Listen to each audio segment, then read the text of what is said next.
بسم اللہ الرحمن الرحیم۔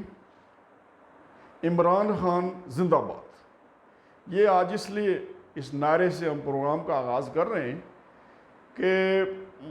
پہلے میں آپ کو جنرل ضیاء کے دور میں لے جاتا ہوں۔ جنرل ضیاء کے زمانے میں جو بہت کمال کا جو کام ہوا وہ تو یہ ہوا کہ ہماری پاکستانی فوج نے، ہماری پوری قوم نے افغان عوام کا ساتھ دیا، افغان مجاہدین کا ساتھ دیا، اور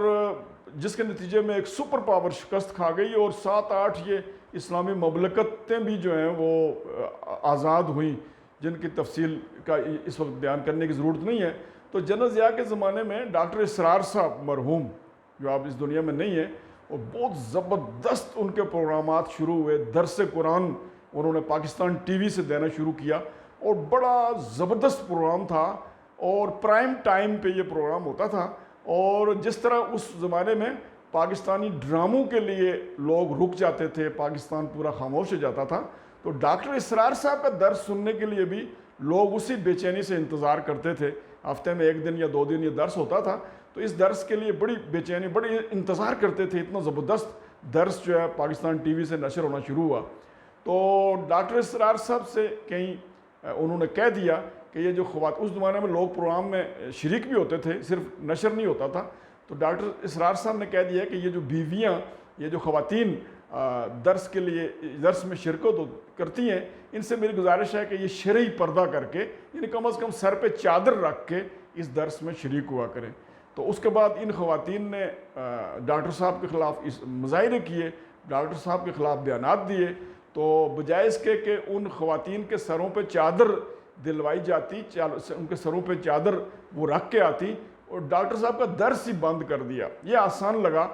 اس وقت کی ملٹری رجیم کو کہ اس ڈاکٹر سے جان چھڑاؤ، بیگمات سے جو ہے وہ ناراض ہم نہیں کر سکتے۔ تو یہ میں نے اس لیے قصہ سنایا کہ چند دن پہلے ہمارے وزیر اعظم پاکستان نے ایک بین الاقوامی کسی نیوز ایجنسی سے بات کرتے ہوئے اپنی پاکستانی خواتین سے انہوں نے ایک طرح سے ایک کومنٹری کی کہ جب آپ ایسا لباس پہن کے نکلیں گی، وہ لباس پہن کے نکلیں گی کہ جو ایک مسلم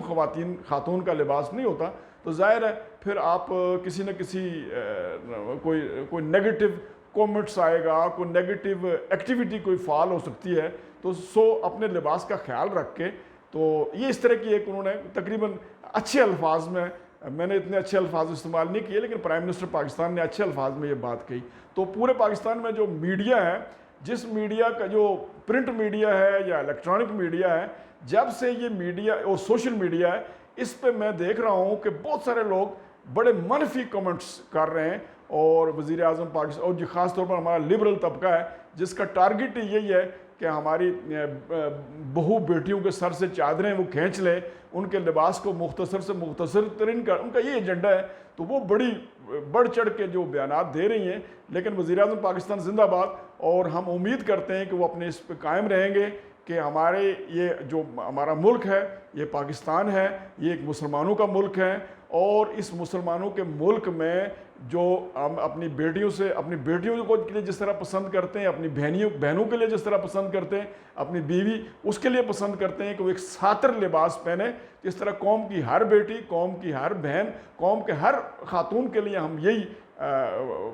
پسند کریں گے کہ وہ ایک ساتر لباس پہنے۔ چند سال پہلے کا ایک دوست نے قصہ سنایا کہ مقبوضہ کشمیر سے ہماری کچھ خواتین آئیں اسلام آباد میں، یعنی وہ کسی فیملی کے ساتھ آئیں، تو اس فیملی کے جتنے ممبر تھے ان کو کسی نے کالج جانا تھا، کسی نے اسکول جانا تھا، تو یہ خواتین گھر میں ہی رہ گئیں۔ تو کچھ اور پڑوسی خواتین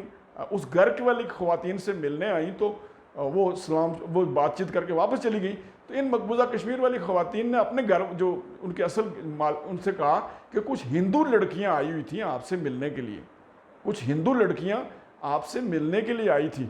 تو گھر والوں نے کہا اسلام آباد میں کون سی ہندو لڑکیاں؟ جو آپ کی سہیلیاں ہیں، وہ کہہ رہی تھی کہ میں اپنی سہیلیوں سے ملنے آئی ہوں، آپ فلاں بڑی باتیں کر رہی تھی، وہ تو ہندو لڑکیاں تھیں۔ تو انہوں نے کہا جی آپ نے کیا نام بتایا تھا؟ انہوں نے کوئی نام بتایا، آج کل نام بھی اسی طرح کے لوگوں نے ہمارے ہندوستانی فلم میں دیکھ کے عجیب و غریب نام بھی رکھے ہو، تو نام بھی اس طرح کا بتایا۔ تو انہوں نے کہا نہیں، تو وہ تو مسلمان ہے۔ نہیں جی، وہ تو بالکل ہندو تھی، ہاف سلیو انہوں نے جو کپڑے پہنے ہوئے تھے، گلے میں دوپٹہ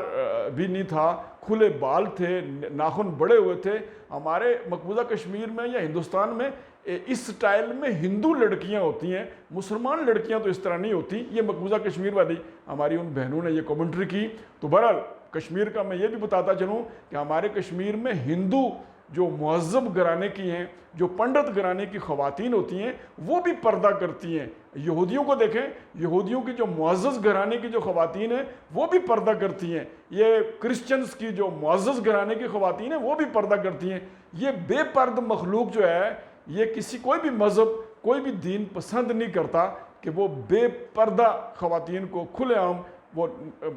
باہر بھیج دے۔ تو میں عمران خان کے یہ توقع کرتا ہوں کہ وہ اپنے اس بیان کی لاج رکھیں گے۔ کم از کم ہمارے ٹی وی پہ جو آنے والے خواتین ہیں اور ہمارے پروگرامات میں آنے والی خواتین ہیں، سب سے پہلے ان کے لباس کو ساتر بنایا جائے، نہ کہ جسم کا ہر حصہ جو ہے وہ دنیا کو دکھانے کے لیے جو وہ پیش کیا جائے۔ اللہ تعالیٰ ہمارے ملک کو صحیح اسلامی اور صحیح مسلم کلچر والا ملک بنائے، اور ہمیں توفیق دے کہ اس کے مطابق اپنے بہو بیٹیوں کی عزت ہم بھی کریں اور دوسرے تبھی عزت کریں گے۔ قرآن میں اللہ خود اپنے نبی کی ازواج سے خطاب کر کے گویا پوری امت کی خواتین سے خطاب کرے کہ نبی کی بیویوں، جب تم گھر سے باہر نکلو